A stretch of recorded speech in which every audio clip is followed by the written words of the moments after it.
Halo semuanya, apa kabar? Selamat datang di cerita sebelum tidur. Hari ini aku akan menceritakan novel yang berjudul Rumah untuk Ali yang ditulis oleh Len Liu. Bi Ina gak masuk, Kak.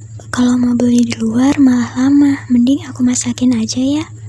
Ali kembali membujuk dengan nada tenang. Beneran aku masakin aja kok, nanti aku tinggal kalau udah selesai masak, tambahnya. Pada akhirnya Samuel membiarkan Ali bertindak sesukanya. Dia kehabisan tenaga untuk berdebat. Perlahan raut wajahnya melunak, mata tajamnya mengawasi setiap pergerakan Ali dengan detail. Tiba-tiba bayang-bayang Bunda Gianla yang tengah memasak terlintas dalam kepala Samuel. Dulu sekali dia paling gemar menonton Gianla memasak. Biasanya dia rela bangun pagi hanya untuk melihat bagaimana tangan lihai penuh kehangatan milik Gianla membuatkan sepiring nasi goreng kesukaannya.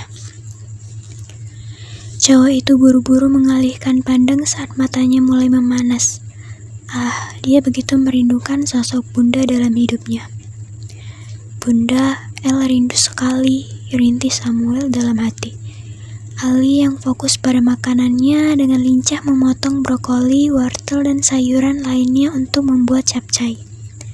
Tidak lupa dia menyiapkan 2 telur untuk didadarkan bawang putih yang sudah dipotong.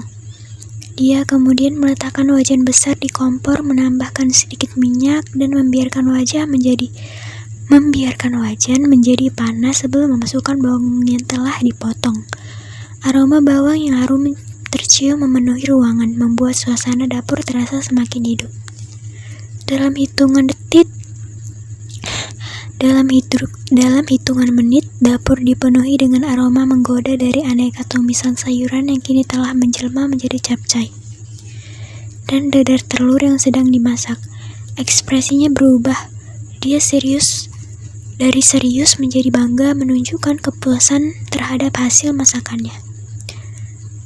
Tidak butuh waktu lama, semangkuk capcay yang masih panas menggepul serta sepiring nasi yang di atasnya terdapat dadar telur sudah terhidang di depan wajah Samuel. Senyum kecil Ali terukir melihat raut takjub kakak ketiganya itu. Setelah menyelesaikan tugasnya dengan langkah sedikit tertatih, Ali langsung berjalan meninggalkan ruang makan. Tangan Samuel mengambil sendok lalu menyuapkan sesendok masakan Ali ke dalam mulut. Matanya memejam dengan dada menghangat. Bun, rasanya persis seperti masakan Bunda, bisik Samuel dalam hati. Maka saat matanya terbuka, setetes air mata jatuh mengalir di pipinya. Anak cowok Bunda yang selalu terlihat riang di depan semua orang kini kembali mengecap luka. Nyatanya rindu kepada Bunda yang telah tertidur dalam keabadian masih terasa begitu menggebu.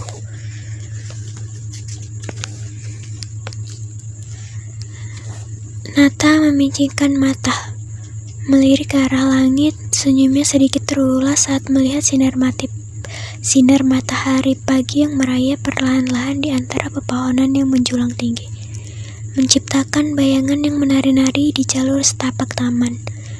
Udara segar dan sejuk dipenuhi dengan aroma bunga-bunga yang mekar. Setelah itu dia mengecek smartwatch-nya. Pukul 8 pagi, gumam. Pukul 8 pagi, gumamnya. Pantas saja taman kompleks sudah dipenuhi oleh beragam aktivitas. Sembari mengistirahatkan diri setelah melakukan jogging, Nata mengedarkan pandang ke sekelilingnya. Taman kompleks ini memang cukup luas dan terdiri dari beberapa area. Di area lapangan terbuka ada sekelompok ibu-ibu yang tengah senam pagi. Mereka menggerakkan tubuh mengikuti irama musik yang riang. Pada bangku-bangku taman terdapat sekelompok kecil yang sedang asyik bercengkrama. Sedangkan di sepanjang jalur jogging tempatnya berdiri saat ini, terlihat beberapa warga kompleks beberapa warga kompleks mengelilingi taman sambil berlari pelan. Setelah melihat suasana hangat di taman kompleks, Nata memutuskan melanjutkan joggingnya. Tubuhnya sudah dipenuhi keringat, tapi semangatnya tidak kunjung mereda. Jarang-jarang dia bangun pagi di hari libur dan mempunyai waktu untuk dirinya sendiri seperti ini. Setelah 4 putaran, akhirnya Nata menghentikan larinya dengan napas memburu. Tangan kirinya mengipasi tubuh dengan menarik-narik bagian atas bajunya, sementara lengan tangan kanan bekerja mengusap keringat yang hampir mengenai mata. Dia kembali mengecek smartwatch-nya yang melihat beberapa kalori yang sudah berhasil dia bakar pagi ini. Setelah merasa cukup, barulah dia bergerak menuju sebuah kursi di bawah pohon rindang. Tepat saat Nata mendudukkan diri di sana, angin sejuk menyambutnya. Cowok berusia 17 tahun tersebut memejam sejenak, menikmati belayan lembut angin di kulitnya. Sudah lama rasanya dia tidak merasakan kedamaian seperti ini, dan dia ingin menikmati momen ini selama mungkin. Saat membuka mata, matanya langsung menangkap sosok adik perempuannya yang tengah menggoda seekor kucing. Dilihat dari pakaian Ali yang mengenakan setelan kaos dan celana training, sepertinya adiknya itu juga tengah berolahraga di sini. Nata langsung terdiam saat melihat Ali yang tengah asyik mencandai kucing itu. Bun, semua yang ada di adik duplikat bunda banget ya, batinnya saat melihat sebuah senyuman terukir di wajah sang adik. Selama beberapa waktu, Nata hanya diam memperhatikan Ali, dan dia tersentak kaget saat melihat Ali menoleh ke arahnya. Nata kembali mendengus kesal saat melihat adiknya kini malah berlari ke arahnya. Sial, kenapa dia kesini? Di tengah rasa bimbangnya, apakah harus diam saja atau pergi menjauh? Mata Nata tidak bisa tidak memperhatikan pergerakan Ali. Rambut hitam sepunggung milik sang adik bergerak seirama dengan gerakan tubuhnya. Mata cewek itu terlihat berbinar dengan senyuman yang masih terpateri di wajahnya. Ekspresi dan gerak-gerik tersebut mengingatkannya pada momen saat keduanya masih berusia 7 dan 9 tahun.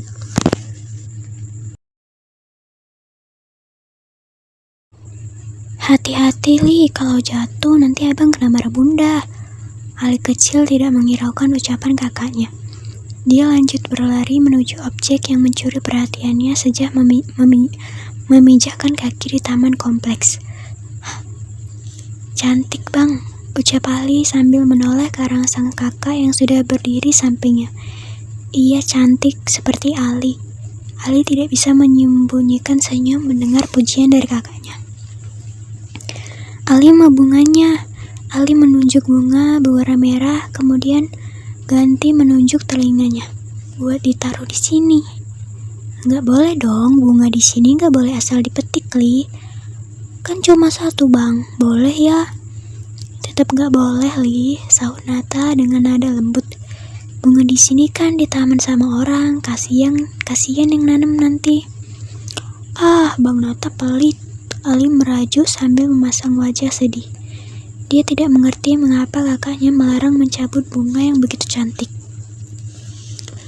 Nata sendiri memutar otak mencari cara lain supaya adiknya itu tidak merajuk tanpa merusak hamparan bunga di taman. Jangan ngambek gitu dong, mending ikut abang yuk, ajaknya kemudian. Nggak mau. Ali mau bunga abang. Ali mau bunga abang. Iya, makanya ikut abang. Kamu bisa banyak petik bunga di sana. Bujuk Nata lagi. Raut wajah Ali yang sempat murung kembali dipenuhi binar. Dia mengikuti langkah Nata yang menjauh dari taman sambil menggandeng tangan sang kakak. Setelah beberapa saat, keduanya sampai di area yang dipenuhi oleh tanaman liar dan bunga-bunga yang tumbuh dengan bebas. Nata membiarkan Ali memetik beberapa tangkai bunga. Keduanya kini duduk bersama di tanah. Ali asyik dengan bunga yang dipetik, sementara Nata mulai membuat sebuah mahkota bunga. Awalnya Ali tidak begitu tertarik dengan apa yang tengah dikerjakan oleh Nata. Namun saat melihat benda yang Nata buat hampir jadi, dia memusatkan fokus pada gerakan tangan kakaknya itu. Ali juga mau buat kayak gitu bang, ucap Ali sambil menatap penuh kagum dan pada mahkota buatan Nata. Nata menyelesaikan ikatan akhir, kemudian meletakkan mahkota tersebut di puncak kepala adiknya.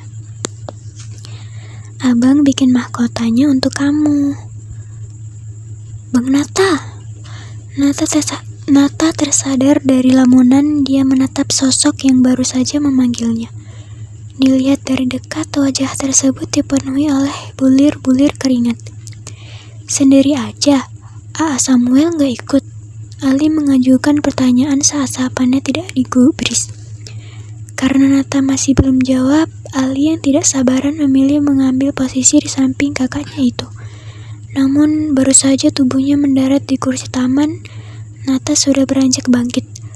Ali pun refleks menahan lengan Nata. Tatapan Nata seketika menajam. Ekspresi jelas menunjukkan bahwa dia sangat terganggu dengan keberadaan Ali. Dengan tanpa henti dia menghempaskan kencang tangan Ali. Jangan dekat-dekat gue, pembunuh. Ali tertegun seketika. Kata-kata itu begitu dingin, begitu menusuk, menghujam dalam-dalam luka seorang Ali Salah Samanta. Senyum pahit terulas di bibir Ali. Dia merutuki kebodohannya sendiri. Setelah kejadian di UKS 2 hari lalu, dia mengira Nata sudah menurunkan sedikit ego dan berbaik hati padanya.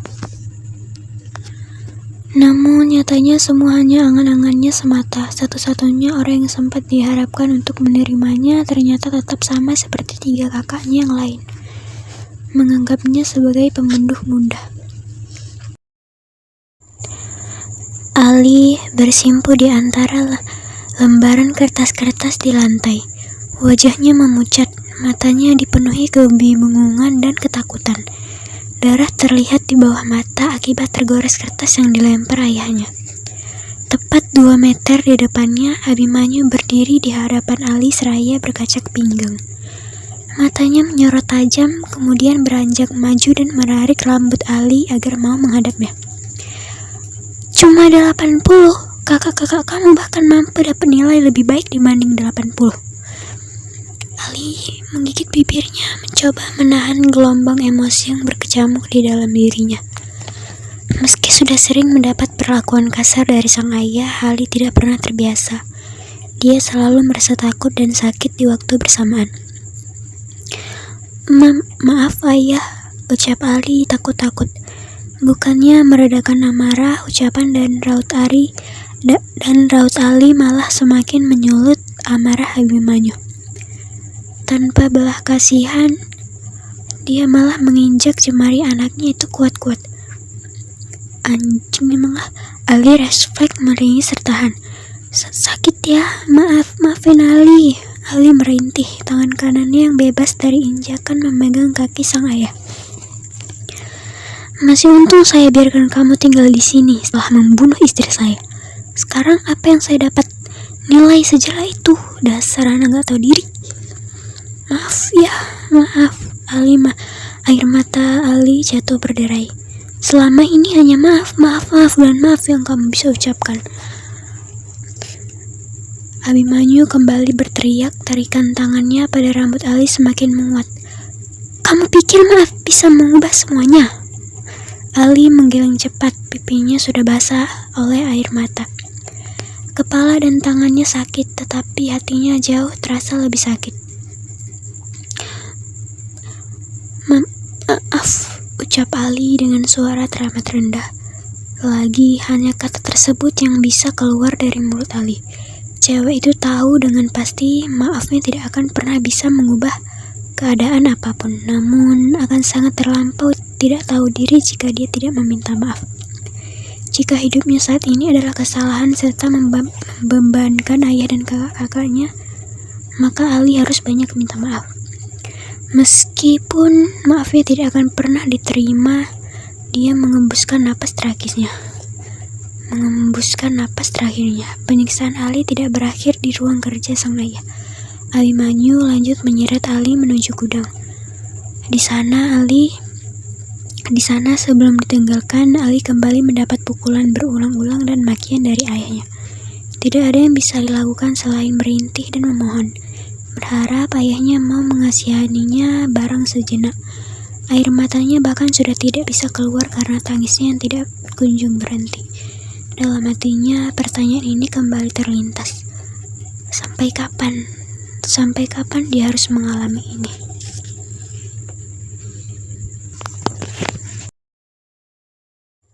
Adek lo lah habis dipukulin lagi tuh, sekarang dikunciin di gudang. Oh, terus? Kenapa? Adek lo, kenapa? Apanya? Kenapa dipukulin? Nilainya jelek. Bener-bener beban. Tolongin itu adek lo pada, nanti keburu mati. Bahaya. Kak, ketikan lo lah yang di rumah. Gue udah cabut dari pas kunciin. Bener banget di rumah. Lo aja